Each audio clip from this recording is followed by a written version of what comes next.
This episode of the Party Loaded podcast is proudly sponsored by Audible.com. Check out their awesome catalogue of audiobooks with over 180,000 titles to choose from. And be sure to grab a free audiobook on us and support the show by visiting audibletrial.com/endgame. Let's party.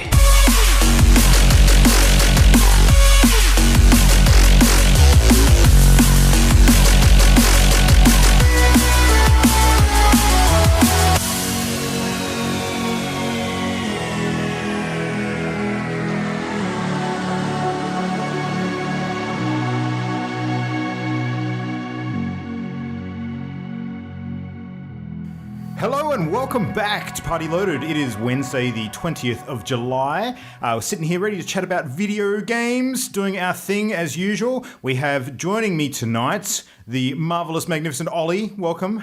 Wow, that was actually the most flattering I think you've ever been. He wants something. I'm worried. I'm actually worried. Maybe I should think of something that I want. Hi, Jam. Jam is here too. Hi.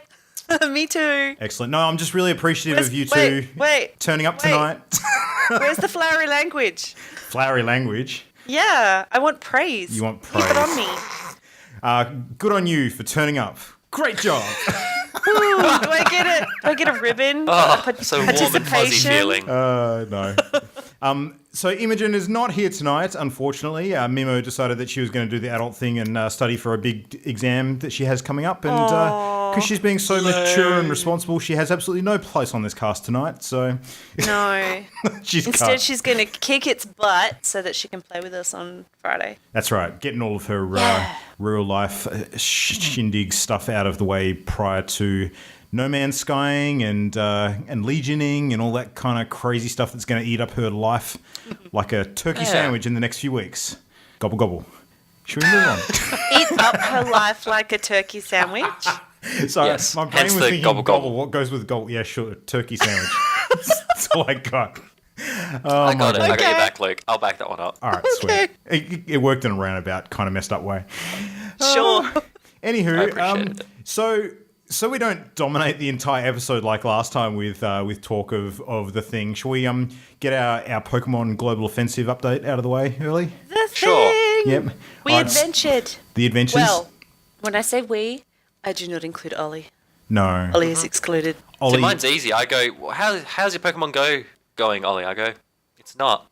Moving on. Mm-hmm. That's it. So Very a simple. bunch of us, but not Ollie, went out on adventures caveat. after D&D last Friday, and we went to one of the popular points in Perth that seems to have an unusually high abundance of Pokemons down at Point Parent, and that was so much fun. It was like nearly 1 a.m. by the time we got there, and I think we left, I don't know, 2:30? I didn't get home until 3:30, but that was that was because when our friend Dave and I left in one of the vehicles, we kind of exited the point, and then halfway down the road, because Dave was in the passenger seat and I was driving, he's just like, dude, pull over. There's a jinx by the side of the road. And I'm just like, oh fuck.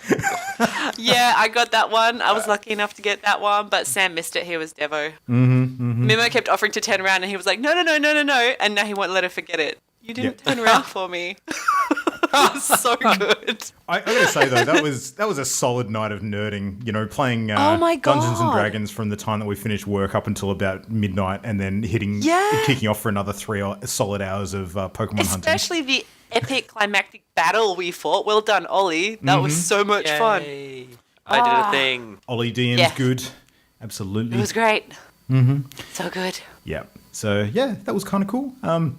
It's been interesting, sort of continuing to follow the massive amount of pop culture, social media explosioning that Pokemon continues to have this last week or so. I don't know if you guys saw, there was a video that's been doing the rounds today of a guy who literally got distracted while he was driving and hit a cop car whilst on Pokemon Go. Oh, God. Don't Pokemon and drive. Don't phone and drive. Well, not only don't Pokemon and drive, but don't Pokemon drive and hit a freaking cop car. Sound advice. Should go without saying, but oh my god. Yeah. There's been just it's something with a phenomenon this big is the amount of content that explodes into the internet, from any number of sources is just impressive. But there's been good stuff, there's been bad stuff. They found another couple of dead bodies apparently from people out on hikes catching Pokemon. There's, lots of random sightings happening of this, that, and the other. A lot of misinformation out there as well, which is kind of, frustrating at times. But yeah, look, it looks like most people have sort of gotten their head around the limitations of the game and sort of what's happened with it at the moment. And there was some interesting stats I was reading today, apparently, about what we've got to look forward to in terms of the leveling structure. So apparently the max level is level 40, and the gap between the last two levels in the game, it takes about 5 million experience to get through. So just to put that in perspective, when you catch a Pokemon, it usually gives you 100 experience. So that's not too bad. Yeah. Oh, I don't think I'm going to make it. Yeah. Shit. Keep us going for a little while. They've actually organised the official PAX Australia Pokemon Walk for that weekend when the event's on as well. So, yeah. I know Imogen was extremely happy when she heard that, more so than most of us. Yeah. Except me. I'll just walk along and Except be like, you. fucking nerds. Yep. I'll trip people up. You are going to be... No, you're our tour guide. Oh, yeah. That's right. No, guys, you're Yep. going to fall in the water. Yep. I'll tie a rope around me. You'll each have a hand on the rope, and I'll just guide you around. Oh, it's going to be funny. There's going to have to be an extreme amount of trust involved in that transaction, but we'll see. Yeah, I don't think I'm prepared. No, absolutely not. All right, well, all right, so that's a brief Go update out of the way. What level are you now, out of interest, Jamie? You doing 16, I believe. 16? Not super great. Most of our friends are beyond that. Yeah. It's because I can't catch anything from my house. My house is a dead zone. Just loading it up now, but yeah, 16 and 2/3. Okay, cool. I'm up to 18. I've just pipped 18 this morning, I think. So, yeah, not too bad. Ooh. Yep, got quite a bit to go. I think, it's definitely going to keep us busy for the next few months. But look, I'm enjoying going on the odd random hunt with a group of friends, sort of different locations during the week. But I've got to say, I'm at the point now where I probably won't be going out and doing any more up to 3 a.m. jaunts. There's just no need. Madness. Hey. Oh, look, I may get my arm twisted and do that. Actually, I probably shouldn't say arm twisted after what happened to me on the weekend, but...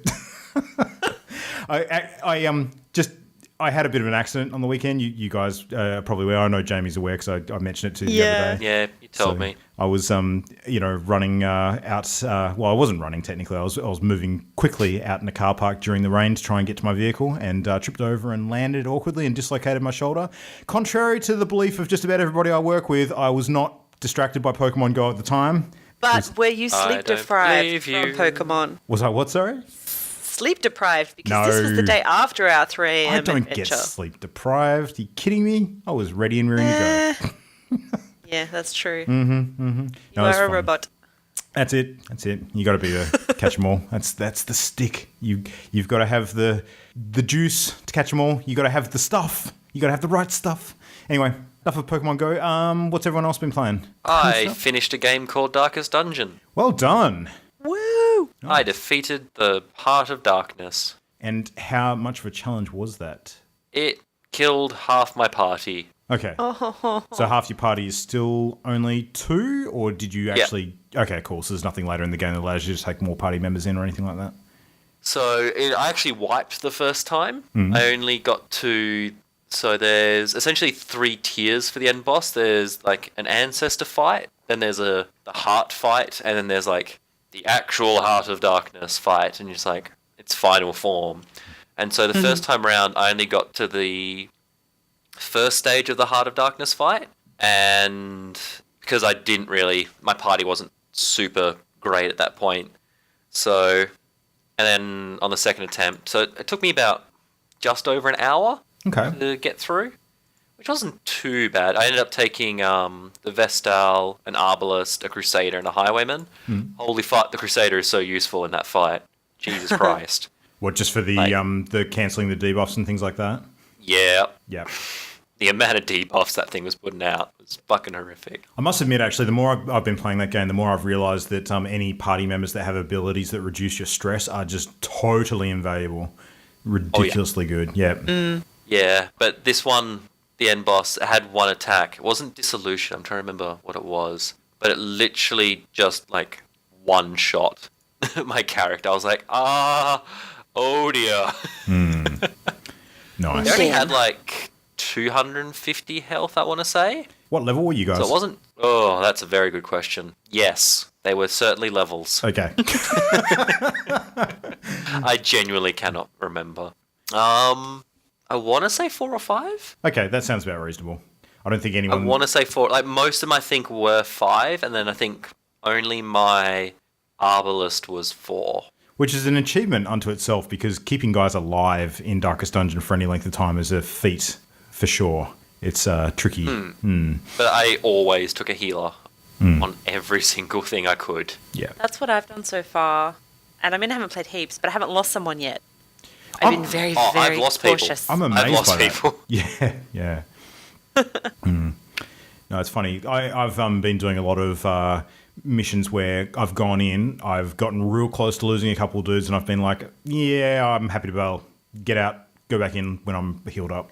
So just try and preserve the party, actually have a little bit of experience, and not wipe and come back in with noobs again, because I think that's going to really slow down the ultimate progress when you just keep on doing that. So, yeah. But it's been good. Was the ending satisfying, Ollie? Was it, story-wise, a good ending? What's the best way I can put it? Have you read much Hellboy or like seen the Hellboy movies or anything like that? Seen the movies, yeah. Okay, so it's very much a you defeated the evil ... Right. That's all I can say without spoiling massively. Okay, cool. Interesting. It was I like those sort of endings, but that's just me. Like, I like Eldritch Horror, so hence why I like the game. Yep. But yeah, I was a fan. Sweet. Nice. I'll still try and finish that off at some point.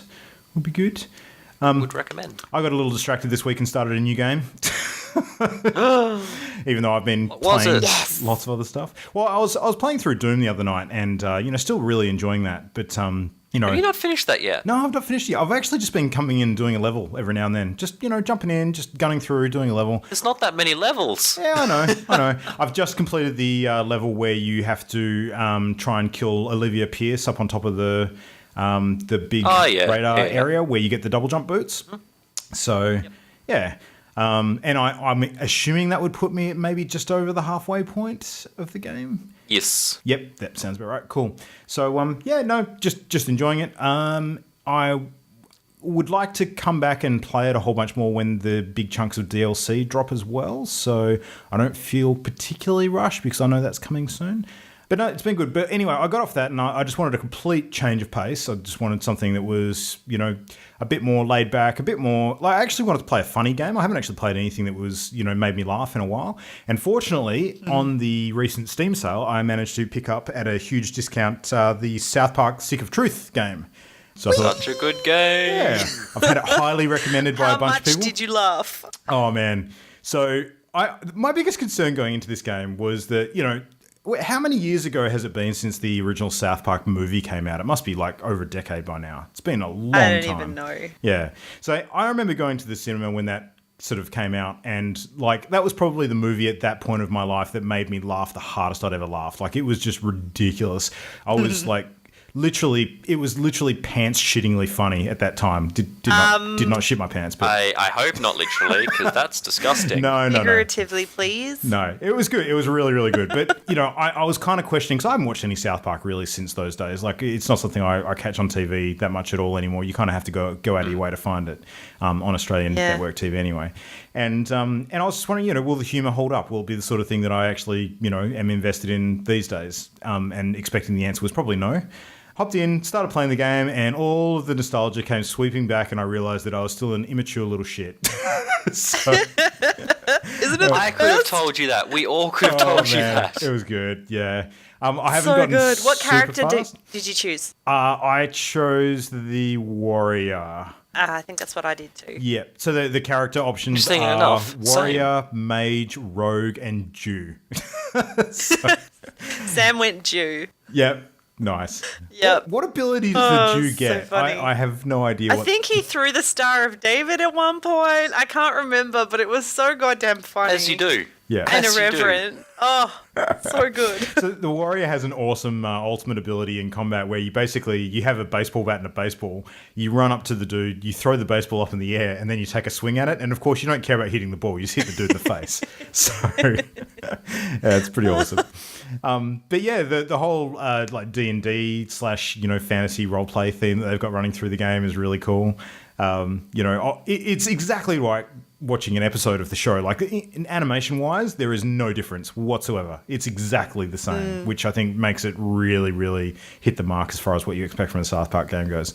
But yeah, no, it was cool. The general mechanics of the game I found to be... I actually didn't know what to expect, so I went in completely blind, and when I had to do the combat training levels and stuff, I was like, oh, okay, this is kind of cool. You just got to, you got to get your split-second timing down to, mash the button when you need to block an attack, mash the button when you need to land, a critical attack, that sort of thing. There's a fair bit of sort of timing involved, but you get the hang of it pretty quickly. The variety of weapons and attacks and stuff are, hilarious and quite endearing at different points as well. The humor's great. The first thing that caught me off guard was that I was exploring up around the upstairs area of your house. And, of course, there's a toilet there. And I was like, okay, you can interact with the toilet. I'll hit the A button. And you hop on the toilet and you take a shit. And I'm like, surely that must form Almost some like sort it's a of toilet function. And so I realized that you actually have like a shit meter. you can mash the button on while you're on the toilet and basically squeeze one out harder. And if you mash it fast enough and really pump out a turd, then you can actually pick up the turd and it goes into your inventory and you can throw it at dudes when you're in combat with them to put them off. And it's like, oh my God, who comes up with this stuff? Yeah, so that was good.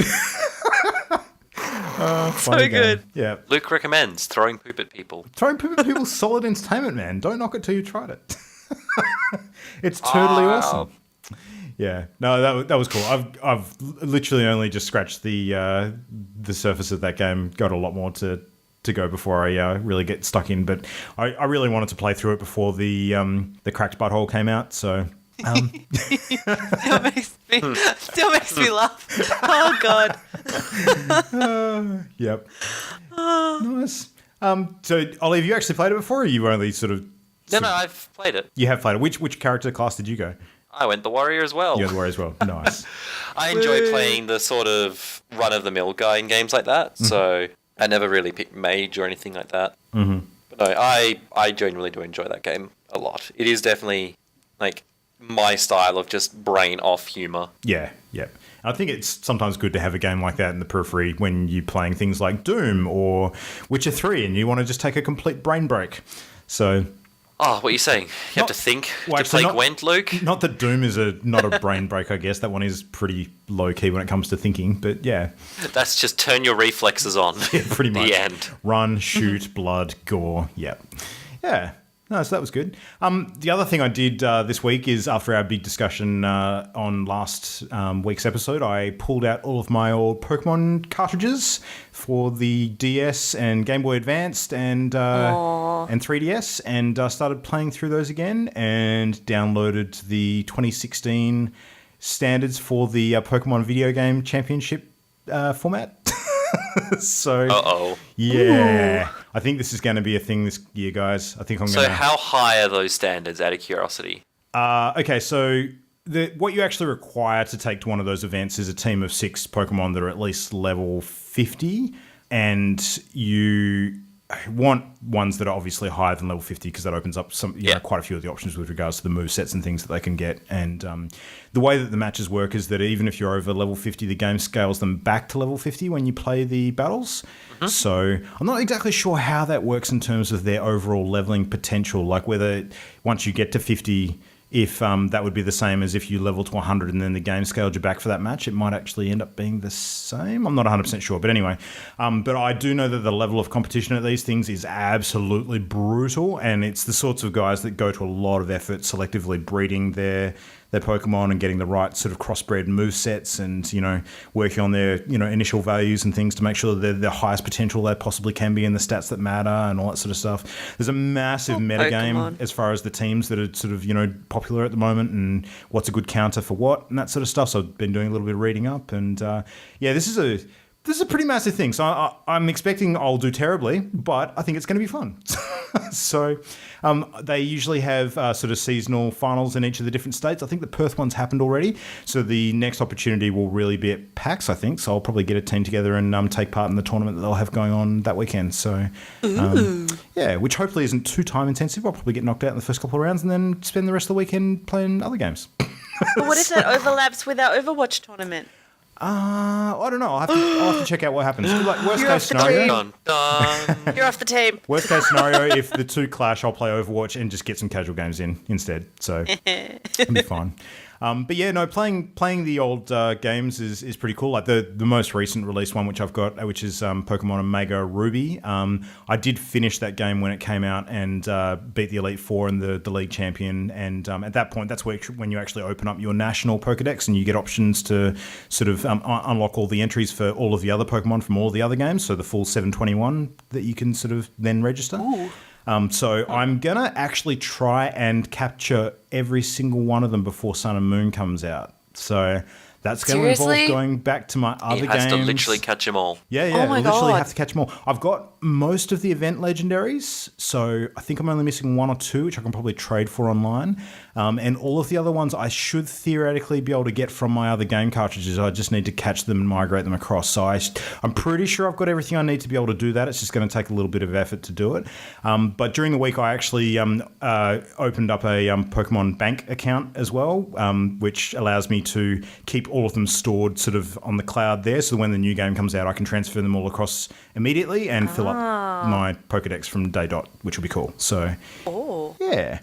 So That's neat. The ones I'm working on at the moment, I literally today just caught the first of the three that I need to get in the Reggie series. So I don't know if you guys have heard of these three. There's Reggie Ice, Reggie Steel, and Reggie Rock. They're sort of some themed legendaries. And if you get all three of them, you can combine them together to make Reggie Gigas, which is basically the Pokemon version of Voltron. Yep, I was going to say, this just sounds freaking ridiculous. Yep. So. And I'll form the head. Yep.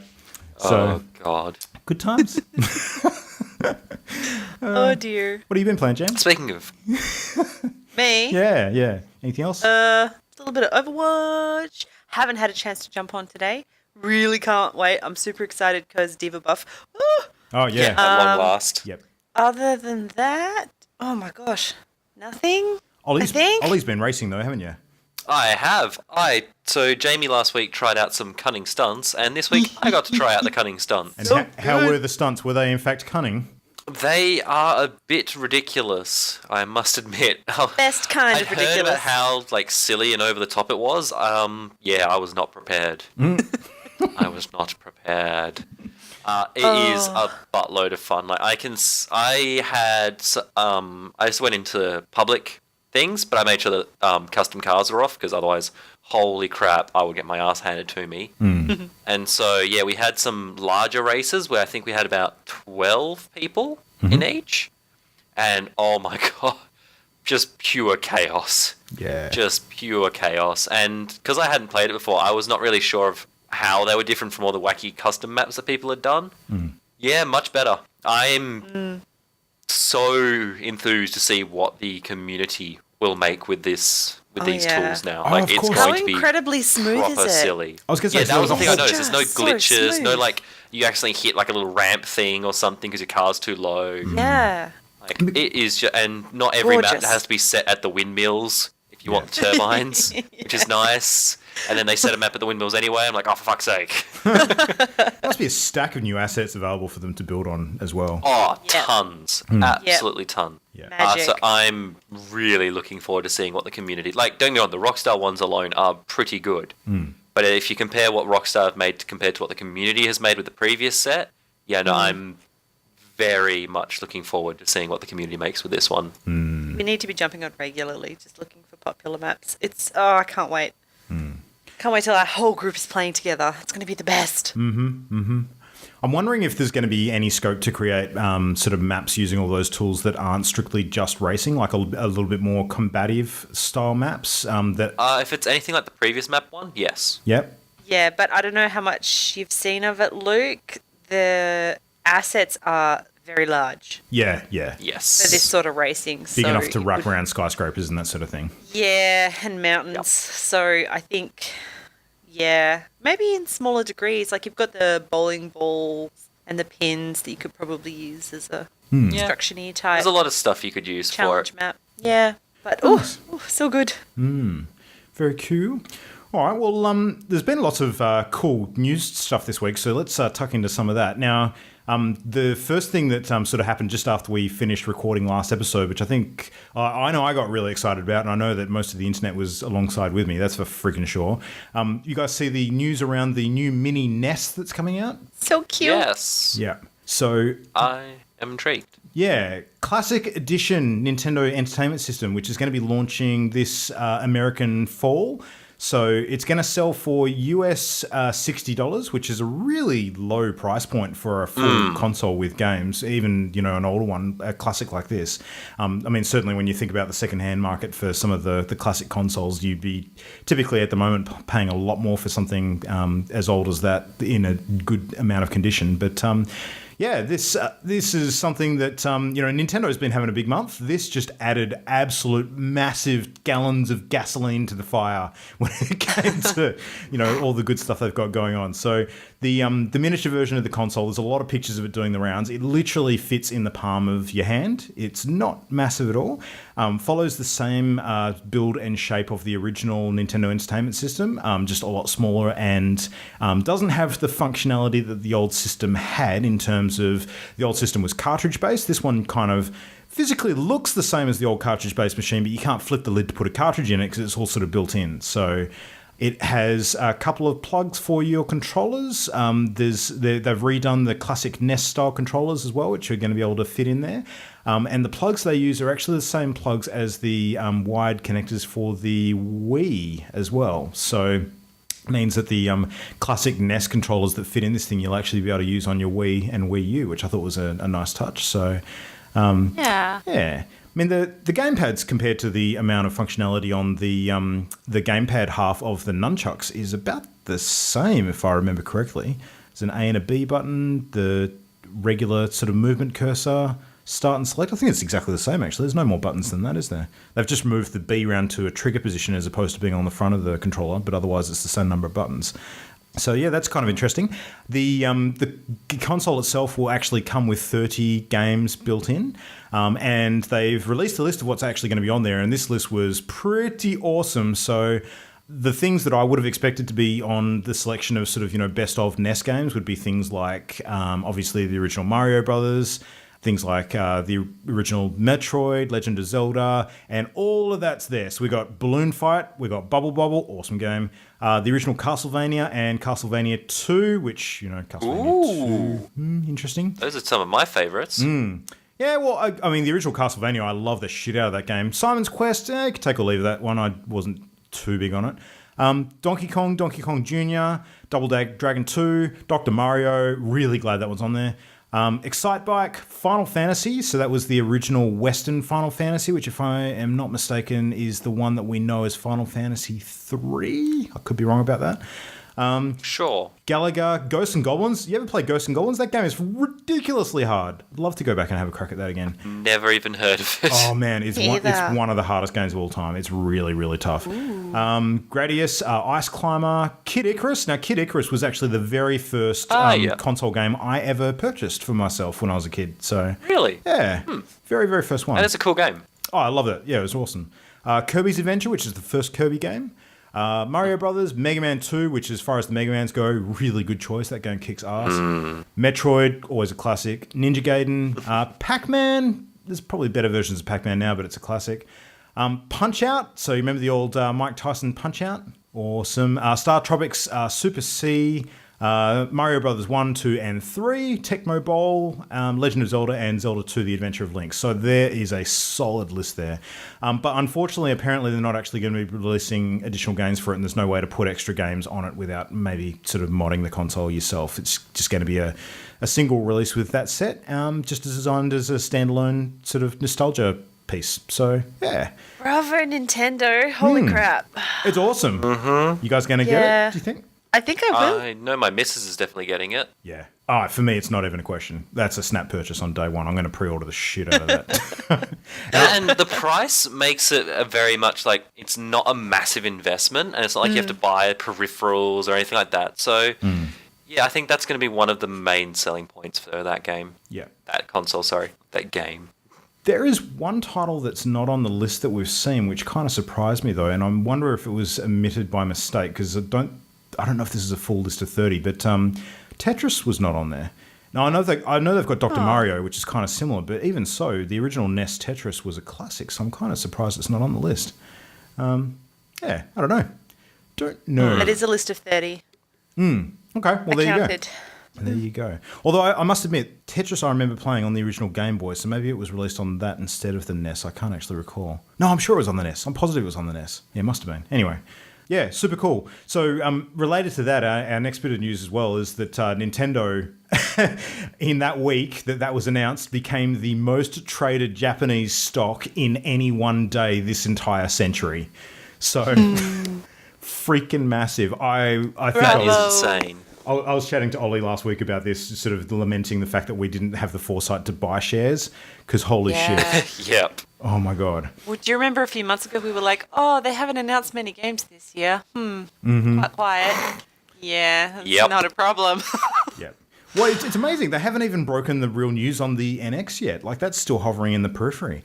And, I mean, strictly speaking, the relationship in terms of, the business links between Pokemon and, Niantic and, the whole Nintendo link to the Pokemon company and that kind of thing.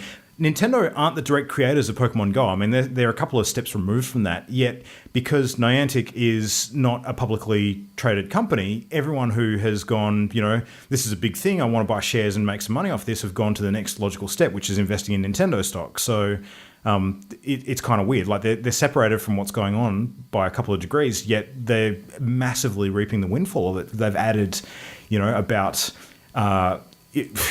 4.5 billion worth of shares got traded. The stock price, started at about $33 per unit. Now it's at the mid $70 range. It's just insane. So, Very impressive. yeah, crazy. I cannot wait to see what happens in the next few months with Nintendo. They've got a very bright next quarter coming up, I think, in terms of the things that could be announced. So I just really hope they don't drop the ball with whatever the NX is. So there's a lot of speculation around that unit at the moment, and it could be really, really good, or it could be really, really underwhelming. So I don't know. What would it take at this point? They've got some pretty stiff competition in the wake of Xbox and PlayStation's announcements. So I don't know. Depends what they do with the VR sort of competition as well at this point. Well, it's almost like they haven't even decided to enter that arena yet. Like, they've been keeping their distance from it. Yeah. Time will tell. Interesting. All right, well, what else is going on? Xbox One, just on the topic of consoles, we've got a release date confirmed for the new Xbox One S. This is the slimline Xbox that was basically details shown at E3. We now know that that's going to be coming out on the 2nd of August, so coming up real soon. That's like just a Very close. couple of weeks away. So Yeah, wow, actually, yeah, it is. Jesus. Yep. Well, I think in a commercial sense, it makes a lot of sense for them to not announce it too far ahead of time, because then people are going to stop buying Xboxes. So you want to be able to clear stock from a lot of the stores before people want to just get the new slimline unit. But yeah, I can't think of many reasons why someone would want to get the old model as opposed to the slim. It'll be really cheap.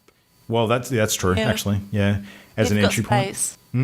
And for anyone who cares about the extra ports around the back of the machine, I think it's got an additional HDMI. I don't know who would need to use that, though, besides people who might be, streaming or doing, setups where you've got multiple monitors connected to a single unit. But who would do that? Like, maybe functions at event centers and things like that? It's probably about the I do not know. only situation I could think of. Yeah. So that's interesting. Pokemon news, which we can't get away from. Sun and Moon. Damn it. There's actually been a ton of stuff for Sun and Moon this week. So this excited the shit out of me. So Sun and Moon, which is slated for release on the 18th of November, I'm going to say. Might have that a couple of days off. But so there's a whole bunch of new features and new Pokemon coming to the game, which got leaked this week. So we've seen a bunch of new monsters. So there's a few interesting ones. There's a weird kind of flower garland one, which fits the whole Hawaii theme that they seem to have going. It's cute. There's like a... There's one that looks like an upturned sack with a face drawn on it, which is kind of weird. That's cute too. There's a fiery Clydesdale horse, which is, again, kind of weird.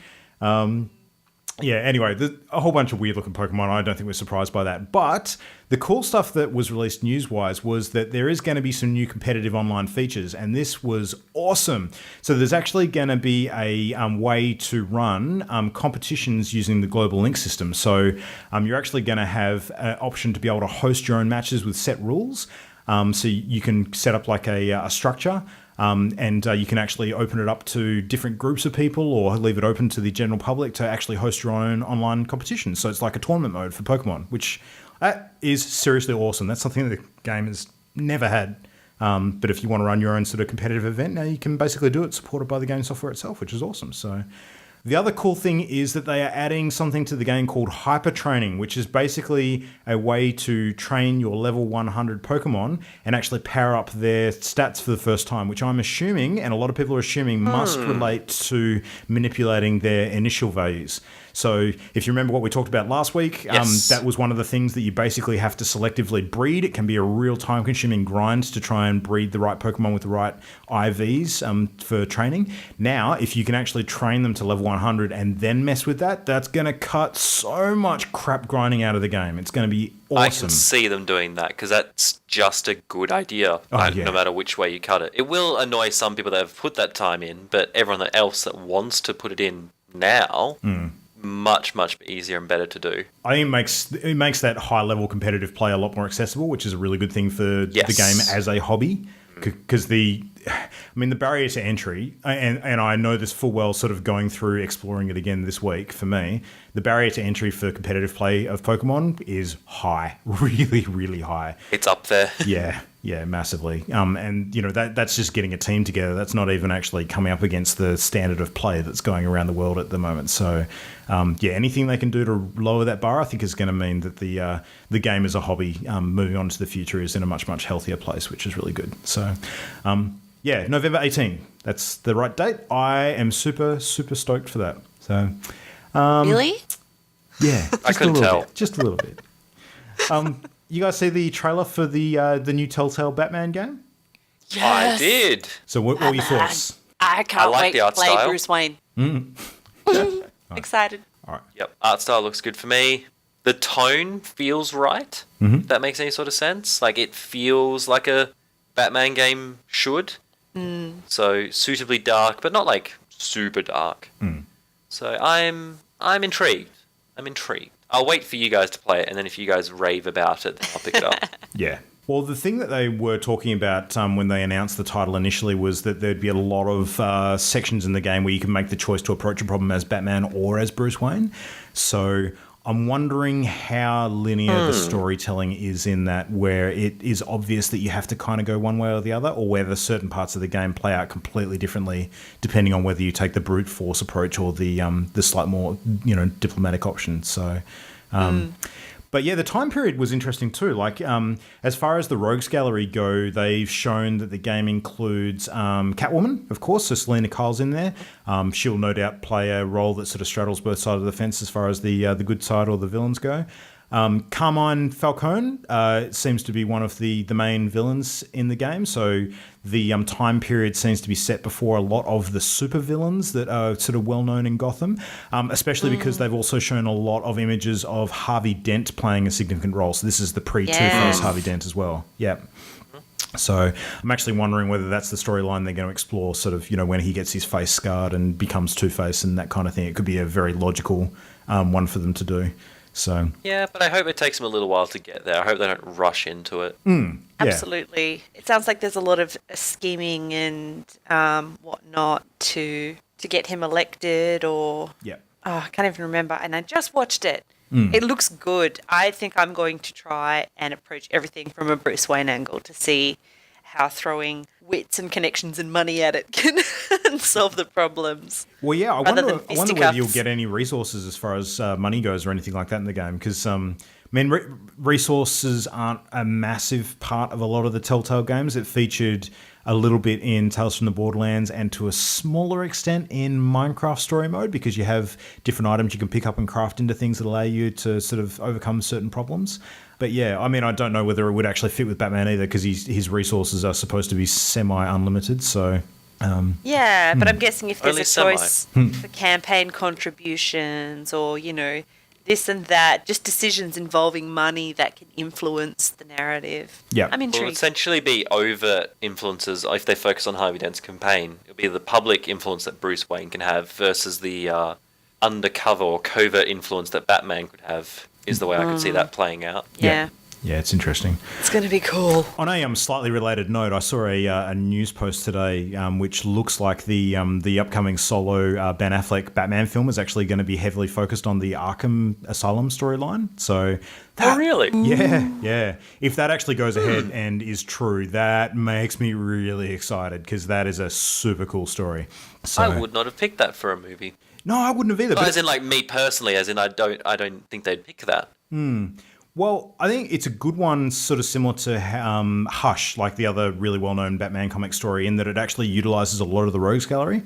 So if you want to sort of, get a taste of all of the fan favorites, it's a good way to introduce a bunch of them without it seeming out of place. So Yeah, I wasn't a huge fan of Hush. It seemed a bit forced, but yeah, that's just me. yeah, was a little bit formulaic in terms of, this part of the story, who's the villain of the chapter kind of thing. Yeah. Yeah, it was very much like, let's try and fit in as many characters as possible. I think the Arkham series, because it was spread out a lot more, did a better job of it. Yeah. Whereas Hush was very, very, like, here's a person, here's a person, here's a person, here's a person. Yeah. Oh, God. And with anything set in Arkham Asylum as well, it actually makes a lot of sense for them all to be located in the same place. So, yeah. There's a logical reason for them all to be there. Yeah, absolutely. Actually, that's an interesting thing about the Batman Telltale game, that they've obviously chosen not to utilize the Joker, or we haven't seen the Joker yet in it, which, I actually think that's a really smart move, because as much as the Joker is an awesome character and a fan favorite, like, he's used in just about every Batman story that we've seen so far. You don't want to overuse him. Yeah. So, no, good choice. I really like that. On the topic of Telltale games, there's also been a trailer released for the upcoming episode 7 of Minecraft Story Mode. And this one looks like a really different shift of tone. So the characters have found themselves on a new world where there looks like there's an AI, almost like a GLaDOS-style AI that's basically running everything.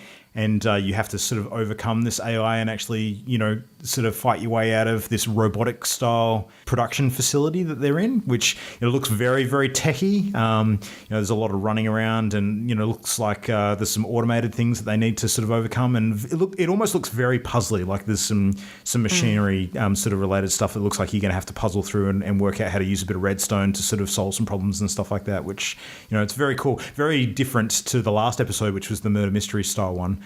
And this one's actually got a character that is voice acted by Nicole Yvette Brown. So anyone who watches the TV show Community will recognise her as Shirley. So Yep. Ah. yeah. So it's kind of cool, utilising some well-known actors again, and the voices. Immediately you'll know it if you've seen the show. So yeah, it's pretty cool. What else we got? So Overwatch. So the stuff went live today with Anna and the balance changes. Now, none of us have had a chance to play with Anna yet, have we? No. Nope, I've seen a bit, and she looks very interesting. Yeah, I'm looking forward to it. Some of the early feedback that I've witnessed seem to be along the lines of her healing abilities are quite tricky to use because they're requiring her to snipe and, sort of being in a position where you can see the team members that need your aid at the time that they need it can be a bit tough. But, yeah, I don't know. Be cool to see how she works. She's got a new comic though. Has anyone read that? I have. I did. What do you think? Yeah, it's cool. Solid review. It was good. Yeah. I can't really talk. It was I'm not much better. interesting. But I mean, I knew it was going to happen because of all of the promotional la-di-da around her release. But I thought it was nice that it gave a perspective of her personality about how protective she feels towards people and how exhausted she is with what she does and sick of I guess, the fanfare that she gets because of it. It's funny, I've been thinking about Anna as a character, and I think that she's probably one of the only sort of older female characters that we've seen in a game in a long time who has like a significant role. So can you guys think of any sort of hero that's been an older lady like that we've seen almost ever? I can't think of a single one.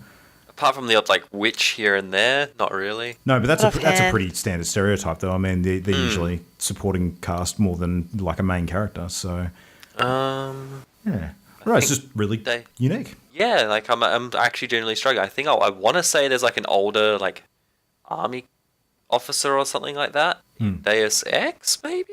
Okay, I could be very Mass wrong on Effect that. has some good, senior matriarchs in different races and stuff. Like it depends where you look, but yeah, it's a good character. She's a good character, and I hope she ends up being extremely functional, and people don't just go too hard, Yeah. Or, she can only heal one at a time.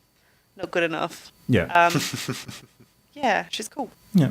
Well, speaking of strong female characters, a little bit of news for Rise of the Tomb Raider. So the PS4 release for Rise of the Tomb Raider is coming up real soon. So it's going to be hitting on October 11th. So if you haven't played it on Xbox One or PC by that time, then you can check it out on PS4.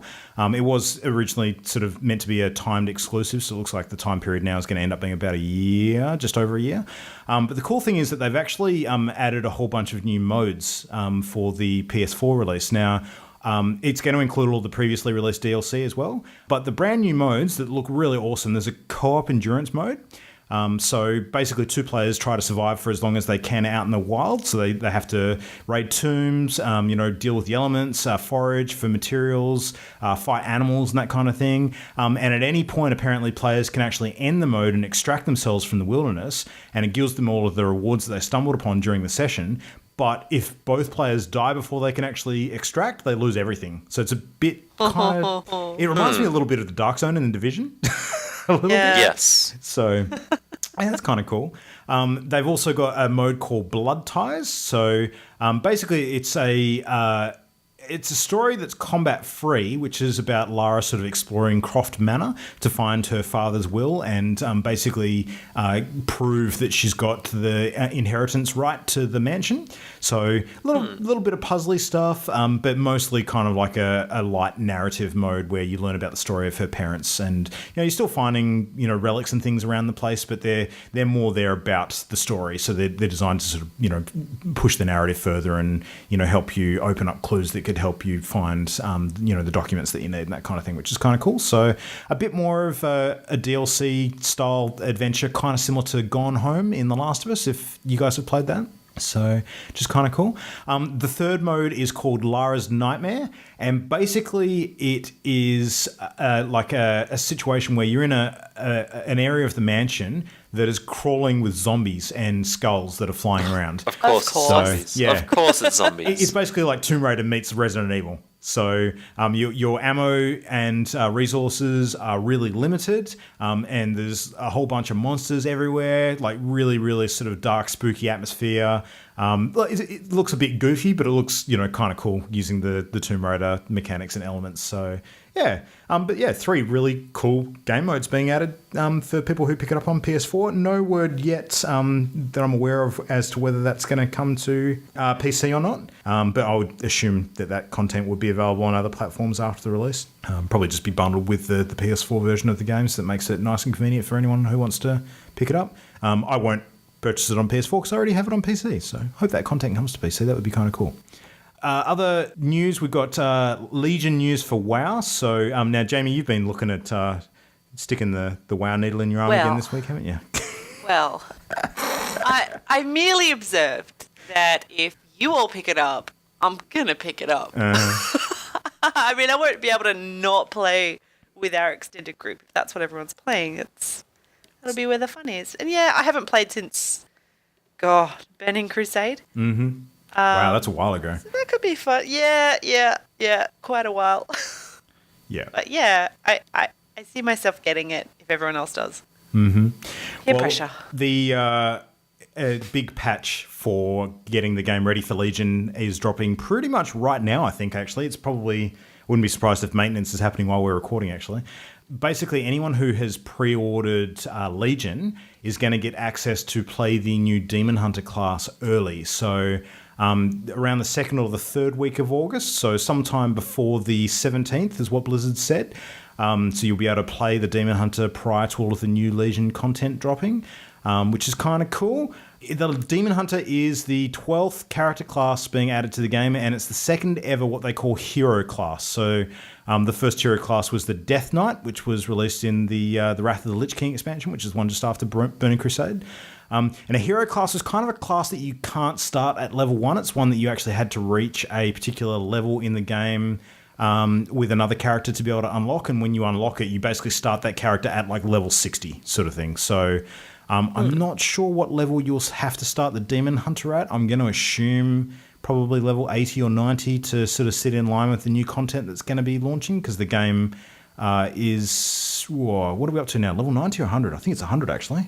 It's 100. Yeah. So the level cap will be raised to 110. So, I mean, you'd want to be able to start the new character class in line with the new content. So it probably will be a level 100 start. It wouldn't surprise me at all.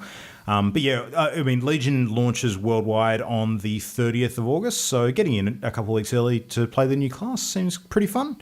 A lot of people will be taking advantage of that, I suspect. I may play a Demon Hunter. I'm going to jump back in and play some Legion, but I haven't decided what character yet. But Demon Hunter looks fun. Having a double jump with a set of wings and being able to chop stuff up close sounds kind of cool. So yeah, kind of interested in checking that out. I've got a free level 90 boost I can use. So do you? If I get if I get really bored, I can just use that and be like, hey guys, I'm a competent person. That doesn't know what he's doing. Did you get that from picking up Warlords of Draenor, or? No. I got that gifted to me randomly. Oh, nice. By someone who didn't know me very well, because I've never actually played WoW. So they probably thought, Ollie would never play WoW. Let's give him a free 90, level 90 character and see if that actually is enough to push him over the edge. Yeah, it probably won't be, to be honest. But look, it's there if I get intrigued. Yeah, exactly. Oh, I mean, you have the group of us playing games like Secret World, and you jumped in and played a bit of that. So I wouldn't be surprised to see. Yeah, that was more the fluff, though. Yeah. Oh, fair enough. I have heard very good things about Legion's story content, though. So we'll see how that shakes out. So speaking of core content, there's a game that I've been sort of reading a fair bit of about in recent times, which I think I am going to have to pick up and try out at some point, because it looks like it's actually ended up being a lot better than it had any right to be, and that's Hitman. So Hitman has this thing, like it's been an episodic release. So, the traditional Hitman games have been, single AAA title, running around assassinating dudes, very much like a modern day Assassin's Creed style thing, but without all of the open world stuff. It's been a bit more linear than that. Now, the new Hitman game is episodic, which means that all of the missions are sort of, bundled into small groups of 1 or 2 missions at a time, and they're released over the course of, I think the release schedule has been pretty on point, actually. It's been, 1 level every month or so. But they've also done this thing, which I think is quite ingenious, where they've actually introduced these things into the game called elusive targets. And they're kind of like time locked content that is only available for like usually a week, where there's a character that's added into the game on the most recent level, where you basically can only get that elusive target. You can only assassinate them if you play the game for that given week where they run the promotion of that target, which is a really clever way to get people coming back and playing the game even after that content has launched. I think it's, it's good to keep interest in the game, consistent and running along. The most recent elusive target that they've just been looking at adding, they actually ran a bit of a social media campaign and got people to vote between 2 famous actors as to who they wanted in as the next elusive target. And the 2 options that they had were Gary Cole and Gary Busey. So you guys know who these are? I mean, everyone knows Gary Busey. He's pretty well known. Yeah. So, especially if anyone has seen the Entourage TV series, so, Busey was one of the characters in that. Obviously, he played himself, just a massively eccentric actor who, he comes across as a bit, Well, I mean, in real life, he actually suffered major brain damage as a result of a motorcycle accident, and he's, been portrayed in the media as quite really weird and eccentric since that point. Where how much of it is actually put on or not is anyone's guess, but it seems to be, you know, what he's kind of really well known for these days. But he is the new elusive target, so you'll actually have 1 week to go into the game and actually kill Gary Busey, which That's hilarious. it's so random, but it sounds so cool. So yeah, I'm gonna check this game out. I've decided Hitman looks super cool. But these elusive targets apparently are really tough, and you only get 1 crack at them. So when you actually load up the game and have a try at the elusive target for that week, you get 1 attempt, and that is it. So you really don't want to screw it up. But there's a lot of ways to kill dudes in this game, like ridiculous amounts of creativity when it comes to actually nailing your target. So you want to do some recon and sort of work out the best way to do it first. And then, you know, maybe you work out you have to fire a fire extinguisher at a frying pan on a stove and decapitate someone with the blunt force. I don't know, just weird stuff. That was awfully specific. I've heard that apparently you can do that in one of the missions. So apparently you can kill a dude. Then. Apparently you can kill a dude at one part with a toilet. I don't know how, but apparently you can do it. Oh, that makes sense. You'd drown him in it, probably. No, apparently it's landing on them. Like, you can actually launch it. Yeah, somehow you can launch a toilet. Okay. Yeah, I don't know. This is why I must play this game. It intrigues me. Look, it's intriguing me, so that's fair. Yeah, exactly. Yeah. All right, Jan, what's happening with No Man's Sky? We've got a bit on that this week? Yeah, there's a new trailer out for the space combat. Spaceship. Spaceship. It doesn't show a lot. I'm intrigued. Seems consistent with the No Man's Sky stuff we've seen so far. Doesn't show a lot. Yeah. Ouch. So, well, I'm not sold on the game yet, although I know Imogen's gonna. I might just go visit Imogen and watch her play it. Imogen, I'm coming Seems over like your the easier house. option. Yeah, and see it for myself. I think I like the idea of space combat, but you know it has to be done well. Yeah. And it looks like there's all sorts of different sized spaceships, but yeah, it's kind of neat. It looks neat. It looks very pretty. I like the art style. So The art style is a good choice for that sort of game. It's very unique. That was the thing that attracted a lot of people when it was first leaked a couple of years ago, I think, what it was going to look like. One of the first big in-development titles for the new generation of consoles. Given how close we are to the release, like we're only probably 3 weeks out, I think, now, and given how little a lot of people still understand about the game, that kind of like... I think it's going to play out one of 2 ways. On one hand, it could be that we actually haven't seen a lot because the developers are not really going to end up having more than what's been shown to present to us. Like, we've seen a lot of what matters at the moment, and they're kind of hesitant to show more because then people will realize that there's not a lot more to the game. Or on the other hand, it could be that they've been very, very clever and we've seen absolutely nothing, and we'll all get blown away by a game that's massively diverse and rich and just keeps us engaged for hours. So That would be lovely. yeah. I would hope for that one. Yeah. Yeah. But Slightly. I think everyone's right to be quite nervous about whether it is one or the other at the moment, because anyone could guess at this point. I just don't know. Yeah, but there's a lot of realistic people too saying it doesn't matter if the combat's not bad or, you know, whatever. I'm really looking forward to exploring a universe. I just want to be able to fly in a direction I choose, land on a planet, and look around. Yep. Like, they don't have Call the incredibly planet high... Dick Butts. Yeah. Well, hey, privileges.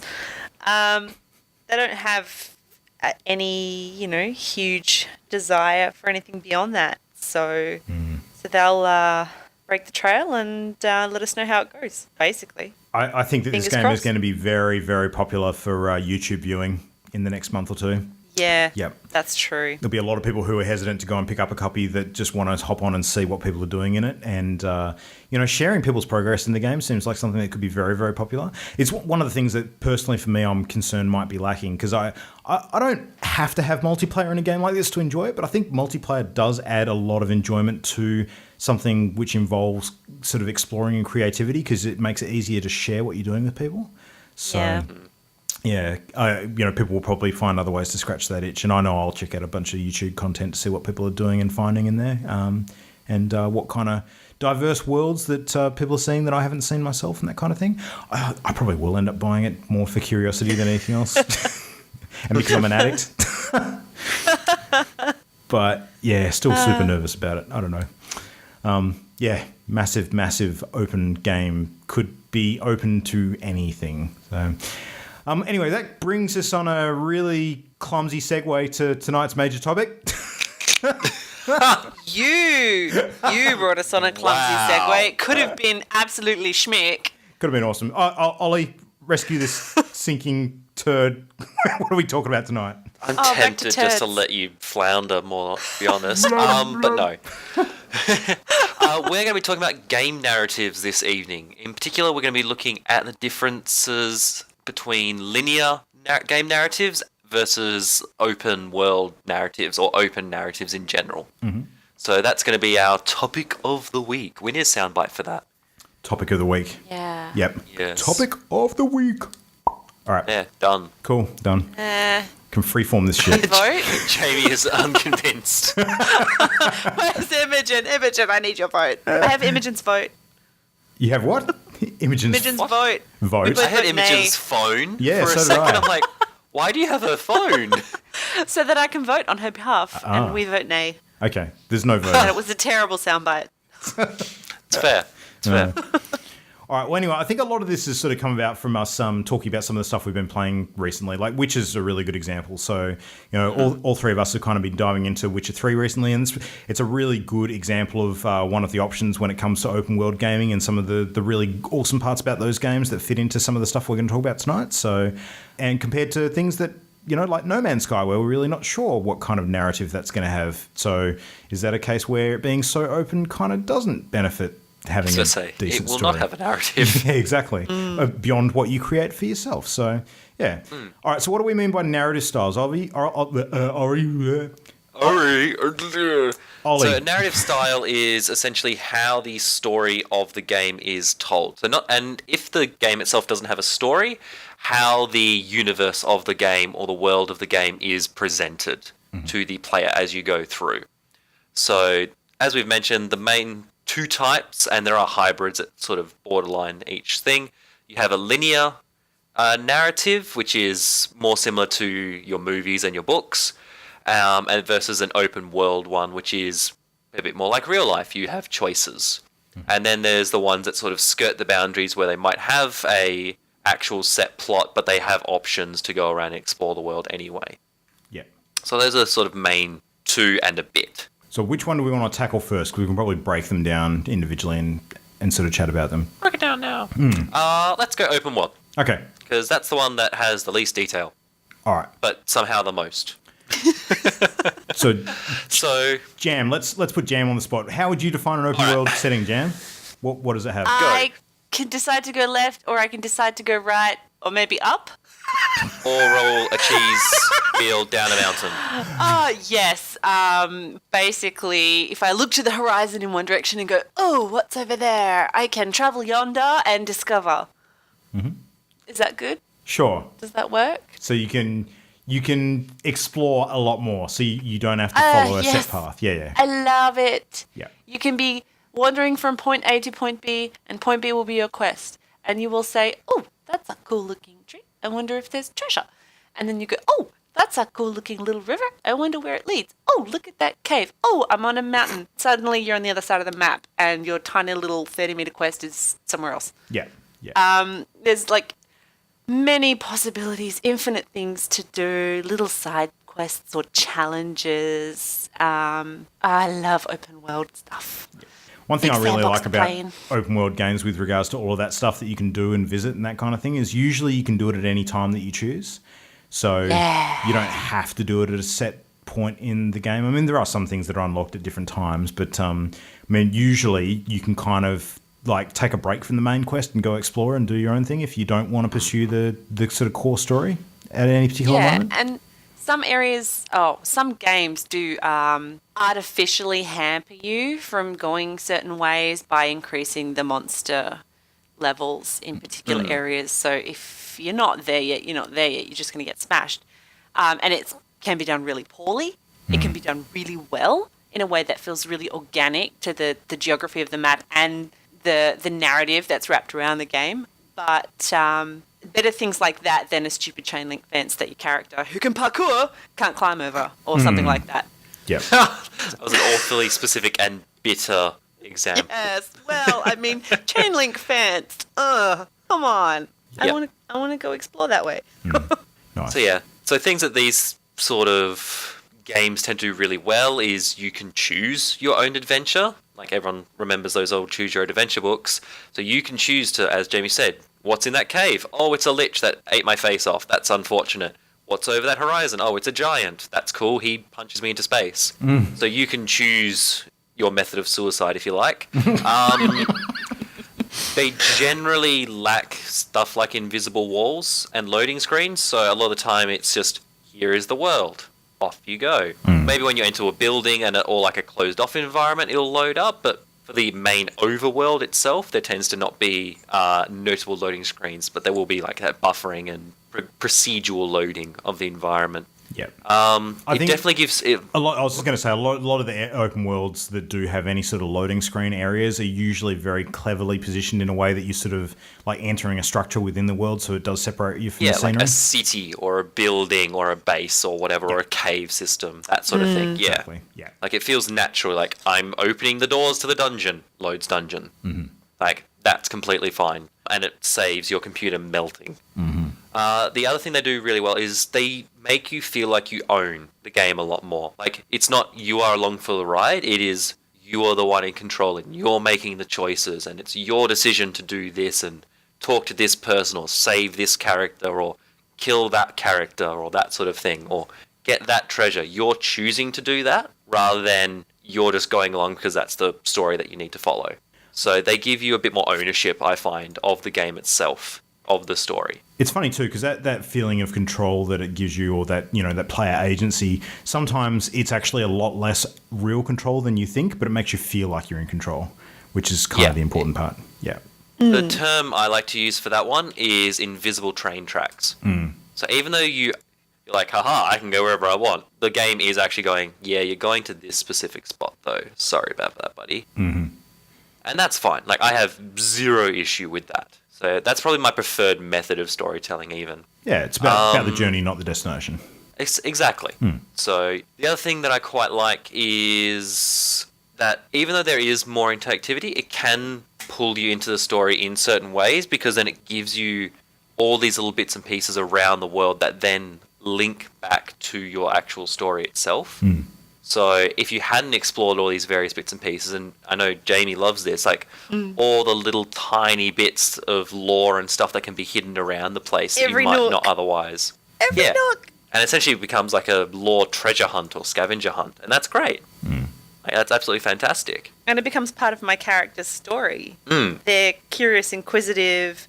They're not afraid to go through the dark tunnel. They want to find every little bit that they can. Loot every single basket. You know, slightly klepto maybe. Who knows? It just adds some depth. Yeah. So there's a few probably costs with that depth though as well. I mean, open world games are, you know, they often draw quite a bit of criticism, and I think some of those points of criticism are probably quite fair actually, and makes a lot of sense with regards to why people don't like open world games over some of the other options. So one of the common ones with open world games is that, you know, because they tend to be quite large and there's a lot of stuff to, you know, basically be filled up with content, some of that content is not that great. So sometimes you end up with basically, you know, filler content or padding. And a really common one, which is, you know, it's almost a trope at this point, is fetch quests. So, you know, bring me 10 badger tails. Fetch quests. Yeah, exactly. Why does this badger have 3 tails? Ugh. Yeah. And, you know, but There was that Penny Arcade comic about the beetle with the gold ring. Why does this beetle have a gold ring? Oh, man. Oh, dear. Some of the earliest MMOs, like I remember Ultima Online being so bad for that. Like the amount of wasted time you spend going and doing those stupid fetch quests, it was just, brain-numbingly boring. So, yeah, that sort of stuff's not that fun. Like when you have a grinding sort of structure to getting somewhere, like whether it's leveling up or, you know, sort of moving through a zone or, you know, increasing a skill in a particular area, and it's just doing the same thing over and over repetitively because they couldn't be bothered sort of putting something a little bit more creative in there to fill up that space. That's when open world doesn't really work for me. It's kind of, you know, it is open world for the sake of being open world, as opposed to because it's a great direction for the gameplay to sort of be heading in. Yeah, and that can actually, even though we said it can add to it, it can also detract from the plot and character development because it's now so broad and it's unfocused now. Because the plot might go one way, but the player's choices lead their character development another way, and they might clash or it might not work as well. Compared to where a linear one, it goes along a very specific route. Yeah. And so it can actually detract a little bit. Yeah, interactions with NPCs can start occurring in the wrong sequence, so you've got disjointed plot points popping up that don't make sense, and I know the first Assassin's Creed was terrible for repetitive filler, even though the cities were gorgeous, and it was very well done for its time in that sense. Oh my gosh. But they fixed that up quite a bit. Actually, one of the things games. I was going to say, one of the things I just thought of that can be a consequence of grindy sort of advancement filler as well is when you do too much of it, it can really screw with the difficulty levels of the rest of the game. Yes. So Dragon Age Inquisition is a great example of that. So the starting area. The hinterlands. The starting area for Dragon Age Inquisition is massive. Like the hinterlands area is absolutely epic. It's probably the biggest area in the game. And if you explore that entire area and do all of the side content in that area before leaving and doing the rest of the game, you are at such an advanced high level that the next series of zones are just a cakewalk. It's no challenge whatsoever, and it's seriously boring. So, boring as batshit. Just leave the hinterlands. Yeah, absolutely. Yeah. It's good when they have quest progression with suggested levels, so that you can avoid that. It's a good thing to keep an eye on. Yeah. Yeah. And that is a very common problem for, I think, virtually every open world game I've ever come across, is if you do go do all the little side quests and whatnot, you are usually, and it's very few exceptions to this, you are usually over-leveled for the main plot quest afterwards. Yeah. And so you'll go, cool, this really super challenging boss fight that should be this really tense. Oh, can I get him? Oh, no, I can't. Just go, yeah, he's dead. Yeah. I believe I did read that Witcher 3 has a setting that you can activate that keeps everything around you up to your level. Yeah. Which is a very interesting addition. Yes, just to avoid that very problem. It kind of does, but I'm playing on hard and it's still very easy, unfortunately. But there's a setting, there's actual, a flip you can switch. A switch you can flip? Yeah, I can word. A switch you can flip. Something you can toggle that actually switches on this active thing that will push up the level of the encounters around you to your level, so that there's a constant challenge. Yeah. Which is sounds neat. A good way to combat that kind of issue. I've sort of not thing makes heard sense. of that. Should check it out. Someone posted it in our WhatsApp, I think. Yeah, no, I do. Really? I do remember reading that. It was a suggestion to make stuff around you a bit more challenging and sort of keep the game more exciting as you went through. I presume that was just putting the difficulty up. No, it was definitely an adaptive setting, one that sort of responds to the level that you're at and the environment that you're in. But I think the trick with that sort of thing too is that often when games have a setting that sort of scales the difficulty to whatever your level currently is, a lot of them don't take into account multiple variables sort of dictating how effective you are in the game. So, if it scales to your level, that's fine, but it also needs to scale to your current level of equipment as well, and other abilities and things that you might have that sort of make things easier or harder.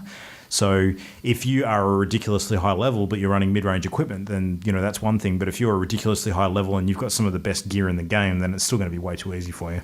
Yeah, I jumped into Skyrim and blacksmithed my way to 100 really quick. I was pimped out, even though my character level was still relatively low.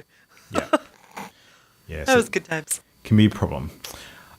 So another thing that I think is quite common with open world games, and particularly Bethesda draws a lot of criticism for this, is when you've got content that prioritizes quantity over quality. So when Fallout 4 came out, the game drew a lot of flack for having unpolished or buggy content in it. It was a super pretty game, and it was really, really good, a lot of fun. But there was definitely some janky stuff, areas where you would get phased through objects. Stuff wasn't opening or connecting properly. Some of the functionality with the custom sort of building stuff, like your base building stuff, just wasn't quite on par with how it should be in terms of how you position different bits and pieces. It was just weird, buggy, sort of all over the place stuff. So, and of course, you look at the time and effort that they need to spend to get that kind of thing right in an open world sort of setting where there are so many variables that just about anything can go wrong.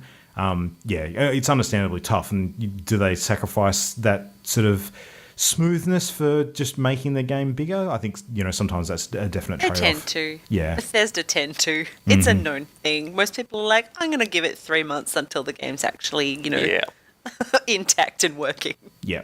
Exactly. But then you've got other games who manage to pull it off rather well quite quickly. Like, they'll delay to the point of uproar, furious uproar from fans because they really want to get it right. They don't want to risk turning the fans away too quickly. Yep. So the other thing too is that with all of that filler content, like stuff that draws you away from the main storyline and that kind of stuff, that can actually sometimes, depending on the story of the game, be a bad thing for keeping that narrative as effective as it would otherwise be. So if you get distracted from the story and you come back to it, it's almost to me like when you're reading a book and you put down the book and you go do something else for a while and you come back to that book, a few weeks later or, a month or two later, and you really struggle to remember where you're up to and kind of get invested back into that story and invested back into those characters. That disruptive flow can actually screw up the enjoyment of the game somewhat.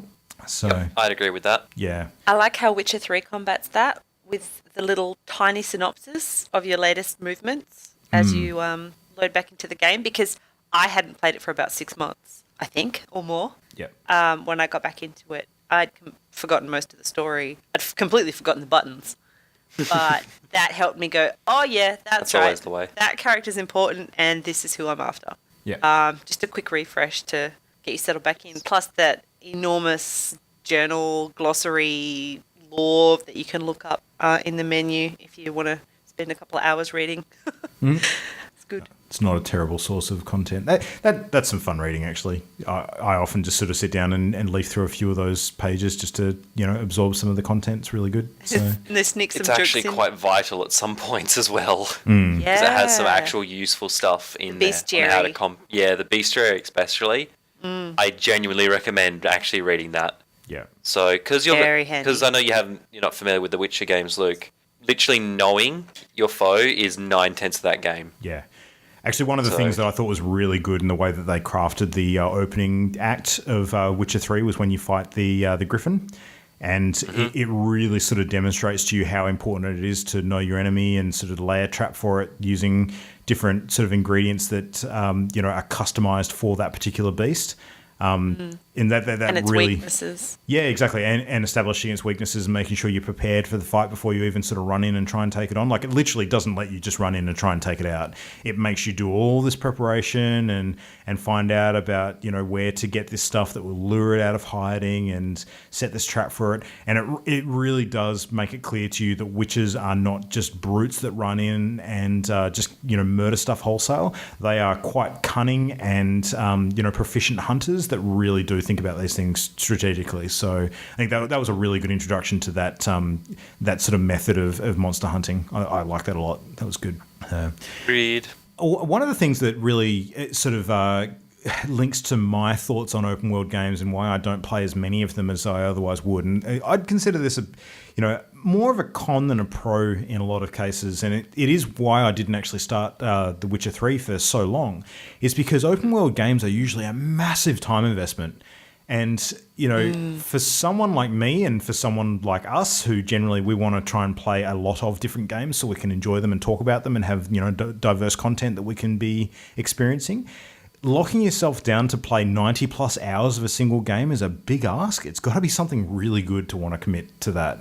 So, yeah. I'd agree with that. So, I mean, some of the games that we've played recently, which have been really nice sort of bite-sized bits of content that, look at our playthrough of Assemblance, Ollie. That was probably 3 hours, was... not even. I think the first time I played through, maybe hour and 40? Yep. Hour and 50 maybe, yeah? So not massive, and I felt quite not satisfied at after all. that. I didn't need to be playing that for any longer. I mean, Doom was pretty short. Yeah, fair. Inside, another great example. So when Jam and I played through Inside, that was probably not even 3 hours, and felt totally satisfied at the end of that. Didn't need to be a giant wide open game. I think spacing out your big play experiences with a few of those bite-sized ones that just sort of get you satisfied at the end of a playthrough are really, really good. And it's why I really limit myself to having no more than 1 or 2 open world games on the go at any one time. I think it's a lot to take on, and I don't want to start an open world game and sort of leave it and not touch it for a while, because then exactly like I've just said before, if you come back to it after a while and you kind of forget where you're up to, it breaks that chain of narrative enjoyment too much. So yeah. So how about then, how do we feel about games which don't have any semblance of plot? So not like your Witchers or your Fallouts or whatever, like just true open world games. And where do you think Minecraft? Yeah, like Minecraft or Rust or GTA in the multiplayer mode, because the single player obviously has a plot. How do you feel about those ones then? I like them if they're designed to be sandbox games. So and that's kind of what you're talking about there. I think we're talking about games where it is built around the benefits of that game, having enough interactable stuff that you can customize to your enjoyment. So, usually they're the ones where you are given tools to modify the world and you can kind of create your own play experience.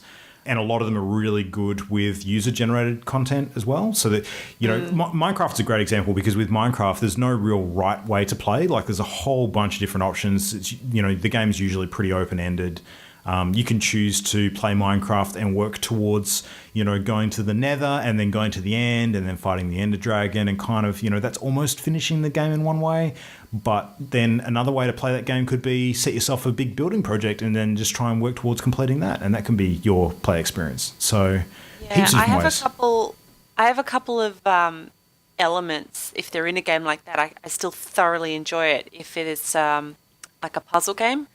Like The Witness is this big, beautiful island with puzzles everywhere. And there's really no narrative to speak of, but there's these little challenges constantly, which are so engaging, so well crafted that it doesn't matter. Minecraft has the creative element that will always drag you back, always, because I adore it. I just, the building and the exploring and the digging.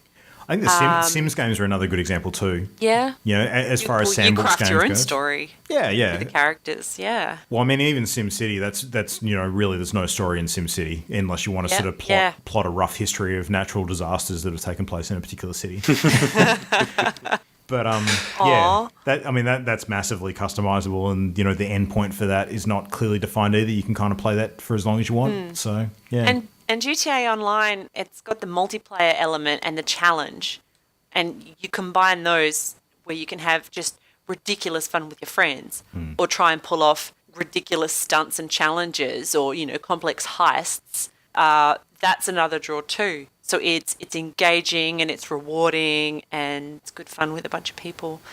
So it's easy to enjoy a game for me that does not have a storyline. Yeah, some of them are tougher than others though, and I'm kind of, I don't know, when we're talking about Minecraft and GTA. I mean, the good example, just to go back to this again with those two games, is that a lot of the enjoyment comes from sharing that experience with other people. Yes.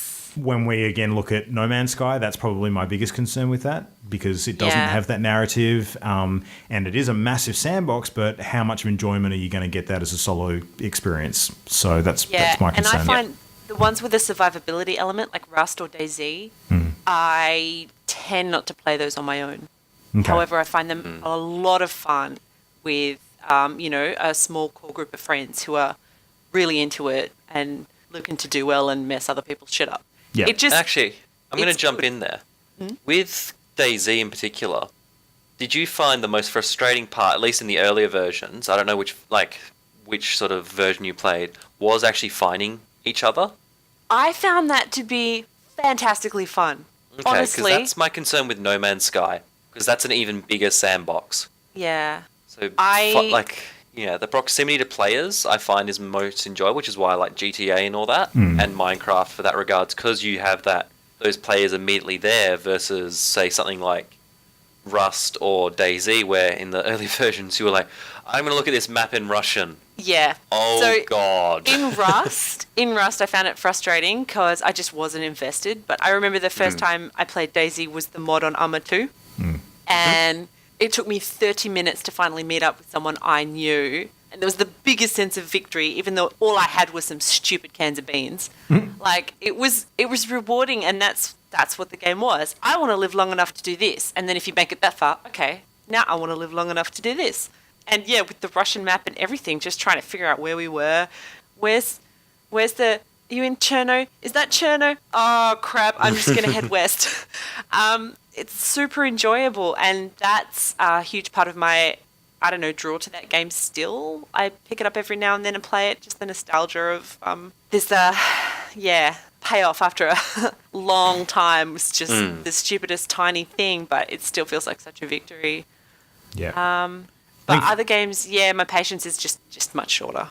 I think that the adventure of finding other people that you're playing multiplayer with in DayZ, that almost forms part of the narrative, because that'll be the story you tell. Yes. It's like, yeah, you actually managed to find your friend. Absolutely. That's the thing. That's the story you make. And the occasional foiling of some other random's plot to kill and murder you and steal all your crap. You just get such a sense of, oh my God, how did we pull that off? Somehow I disarmed him and shot him with his own weapon before he could get me. Okay. Wicked. It's great. Yeah, cool. All right. So now we have the opposite side of that. Linear games. So with linear games, these are games that force you... I say force, but they progress the story down a scripted path. So this can either be very much you are going along this path because this is what your characters have planned in cutscenes or whatever, or this is the path you're taking because this is the way that the action takes you, because there's literally a single corridor you can go down. And when I say corridor, that can be a literal corridor, like a tunnel, but in games like, say, Crisis, that corridor is 2 kilometers across of jungle, but it is still essentially a corridor that is forcing you down to a single point. Or it can be what I call nodes for linear games. So you'll have a cutscene node or a plot node that you can get to in a couple of different ways. So Deus Ex does this quite well, where you can go the social, the stealth, or the violence route, but you're always going to end up at that same node, essentially, of plot. And these tend to have a lot more cutscenes. They tend to have a bit more voice actor investment. They'll have their plots will be a bit more elaborate and a lot more in depth. They'll have a lot more character development. And generally they'll have a lot more set pieces as well. Like, the set pieces won't just feel like a rehash or an upscaled version of some other bits you've done before. They'll usually have a very unique, distinct flavour to them. Yeah. I think part of the goal with those set pieces is to make sure that no matter who plays the game, they all get a consistent kind of experience. So, the creators are usually trying to tell a particular story, and they don't want to vary from that too much, because that's kind of critical to how the narrative plays out. Yeah. The other thing with linear games that I'm really sort of conscious of too is that there's a massive amount of grey area when it comes to how linear they're going to be, like how rigid they're going to sort of stick to that thing. So the super, super rigid linear games are the ones where, like, there's literally a completely scripted path where the events and any levels or progression is structured in a way that you have no choice about which one comes first, and then next, and then next, and then next. It's always the same order. The same pacing, the same sort of structure between each one, that kind of thing. And then you've got ones where there's a bit of player agency, where you can kind of restructure the content a little bit and approach things in a different sequence. Like, a really, really easy way to demonstrate this is a lot of the Mega Man games. So almost all of the Mega Man games are structured around the idea that there's usually 8 other robots that you have to beat, take their abilities, and then once you've got their abilities, you enter sort of the final area where you sort of go through and work your way out to the end game boss. Now, it's a really linear game, but there is a bit of non-linear gameplay in it, in the way that you can choose which sequence you want to approach all of those individual 8 boss battles in. You have to do all of them, but you can do them in any order you want, because some of the power-ups from different bosses can actually give you an advantage over other ones. So you're almost trying to get your rock, paper, scissors strategy down pat with getting them in the right order, so that you've got the power-ups that help you for the next level that you choose to do. But it's still a really linear game. I mean, it's still, all of the levels are generally sort of scroll scrolling in the same direction, point A to point B, and then you fight the boss. They're always, pretty much straightforward through that. There's not any open world mechanics or anything like that. But it's not completely linear. Like there's a bit of, ability to explore or backtrack and that kind of thing. So, yep. So what have been, like, for you guys, what have been, like, some your best examples of games like these that follow this sort of thing? Like, I know what Luke's first example is going to be. What do you think it's going to be? I'm going to say Uncharted. Oh, I was actually going to say Inside. Okay. So, Yeah, well, Inside would be the recent one, yeah. Yeah. Yeah. But I know how much you gush over the Uncharted stuff, so...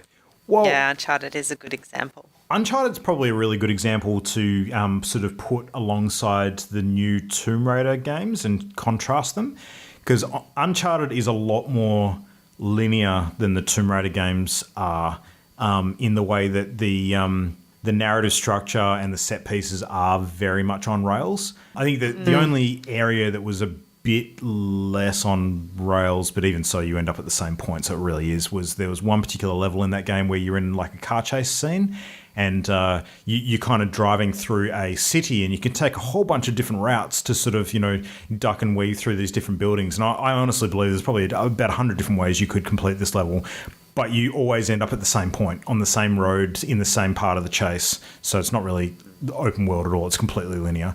The game fools you into thinking that you've got a whole bunch of choice when in actual fact you really don't. So, But it suits the game really well. I mean, Uncharted is a series with excellent plot writing, wonderful dialogue, and really good character depth and development. Yeah. So in that sense, it would be hard for them to introduce too much variety, because they have this story, this very well crafted, mapped out story that interlocks quite carefully together, and they want to pursue that while still giving you, a fun ride. I love the Uncharted games. Makes total my sense. problem with Uncharted is it's not so much a game as a cutscene movie with game elements attached.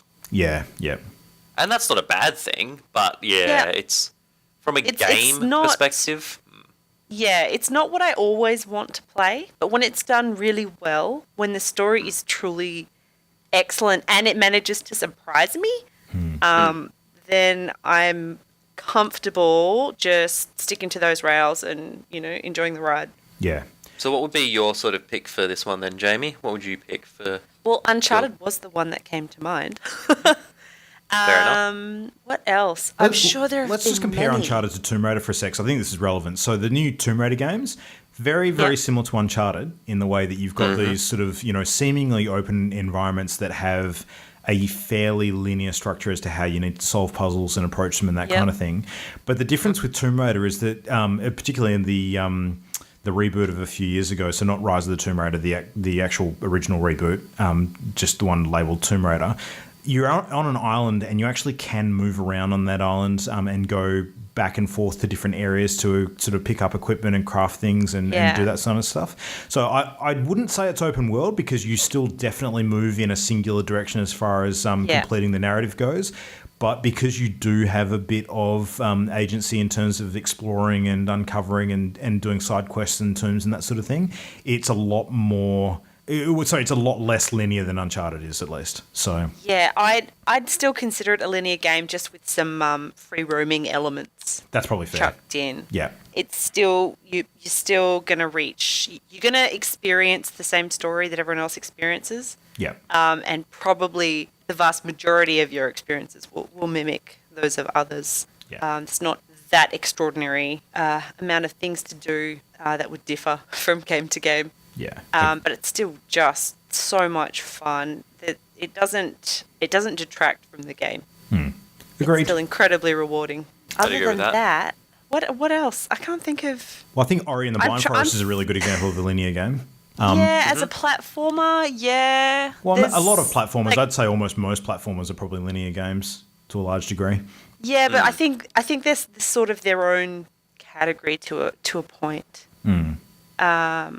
Like a puzzle game would be too, even if it was a progression of puzzles and you had to do X puzzle before Ori you could do does Y have a puzzle. distinct plot. Yeah, it is quite lovely. Unlike, say, the island one that you were just saying, and I forgot the name of it. Oh, The Witness. Witness. Like, that doesn't strike me as having a distinctly strong plot, whereas Ori did. Yeah, Like, no, everything that's related got to that plot. almost no narrative. Yeah. So I would say it is dependent on the game. Like, I wouldn't just say all platformers have not much plot. What about Borderlands 2, Jan? Where would you put that one? Oh, interesting. That's a little more open world, I'd say, for me. I'd consider it open world more than linear, even though you're working through the same plot. You can have greatly varied experiences to other people. You can ignore some areas altogether, or you can return to them and repeat them. Oh, I love Borderlands. I need to play that again. Tiny Tina's the best. Yeah. I haven't finished that game yet. I really want to. Oh, so good. So good. And, like, you've got Mass Effect, right? How I think as a narrative, it's quite open, but it's made up of a whole bunch of linear elements too. Like, it's such a mix, but there's such an extraordinary amount of choice that can completely change a game. Yeah. I think Mass Effect's a really good example of a hybrid of open world Yeah. and linear storytelling, because there's definitely elements of that game where you sort of, there's missions that you have to complete that are done in, a very structured set piece kind of way. But there's a huge amount of agency in that game right up until the last bit where everything sort of comes down to the same predetermined choices, which is probably one of the biggest complaints about the ending. But yeah, like it's definitely a game where the journey is the thing that matters, because your journey is going to be completely different to someone else's when it comes to how you play through that game. Another really good hybrid game that I actually would compare is Batman Arkham City and Arkham Knight. Yep, that's a fair point. Yeah, so Yes. Arkham Asylum is a lot more of a linear game, because that is one that really does sort of put you on rails as far as where you can explore and, what sort of happens in the asylum and the different levels and things that you go through. You can do a little bit of doubling back. There is a little bit of treasure hunting as far as finding some of the Riddler trophies and that kind of thing goes, but it is largely a narrative experience that relies on a particular set sequence. Whereas Arkham City and Arkham Knight are very open world, because there's a large sort of area of the game to explore, and there's a stack of side quest and narrative content that you would never find unless you go looking for it. So I think that they're good examples of the hybrid, because the individual sort of nodes, if you like, using the language that Ollie was using before, that you sort of, engage in, that sort of perform the role of some of the key narrative moments of that game. They can be sort of linear, and there's usually only a finite number of ways that you can approach or solve each of those, but the order in which you do them and, what you do in between each of them, and a lot of the additional sort of player freedom that you've got exploring the game world, a lot of that is very open world and sort of, leaves it up to your desires as to how you want to approach it. So, yeah, good hybrid games in that respect. And I'll be honest, I think hybrid games are probably my preferred mix of the two. Like, I definitely do enjoy open world games. I definitely do enjoy linear games. Like, I love the crap out of Metro 2033. But I do feel like those mixture of open world and linear games, I think for me personally, are the best sort of combination, where they have that distinct plot. They give you just enough options to explore the world, but not enough to get sidetracked. Yeah. So I think they're definitely my favourite ones. I like tend to getting agree. sidetracked. Oh, look, it's great, but it shouldn't detract from the narrative if the game has a narrative that it's trying to have. Absolutely. But, like, I just remember completing that introductory mission in Red Dead Redemption and suddenly having a horse and the entire countryside to explore, and oh my god.